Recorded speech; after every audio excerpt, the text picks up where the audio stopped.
నేను సెలవిస్తున్నాను. ఈ భూలోకంలో జరిగేటువంటి హింసలు, శోధనలు, ఏడుపులు, ఇబ్బందులు మనుషులమైనటువంటి మాకు సంభవించినప్పుడు వాటిని బట్టి ప్రభా నాయన చంచలమైనటువంటి మనసు కలిగి దేవుడు నాకు అని పలుమార్లు చెప్పేటువంటి వారు కాను.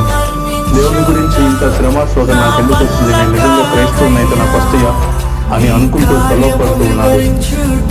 నాయన నీతిగా బ్రతకను ఉద్దేశించినటువంటి వారు, సంపత్తితో బ్రతకాలనుకునేటువంటి వారు హింస పొందుతారనే వాక్యంలోనే ఉంది కనుక మమ్మల్ని మేము పరీక్షించుకుంటున్నప్పుడు నా భక్తి నిజంగా దేవుని ఎదుట యథార్థమైనదేనా, నేను నిందారైపోయినేనా, నేను దేవుని దృష్టిలో యథార్థవంతునేనా అని నన్ను నేను ప్రశ్నించుకున్నప్పుడు నాకు కలిగేటువంటి శ్రమలు, నాకు కలిగేటువంటి హింసలే తెలియజేస్తా ఉన్నాయి. నేను ధన్యంగాని పర్వతరాజ్యం మీరు నాకు ఇవ్వబోతూ ఉన్నారని. నాయన యేసయ్య ప్రభువా, నిజంగానే నీ భూలోకంలో నీ నామం నిమిత్తము అనేక విషయాలు నేను పోగొట్టుకున్నానని నేను తెలుసుకుంటే అంతకంటే 1000 రెట్లు నేను సంపాదించుకుంటాను.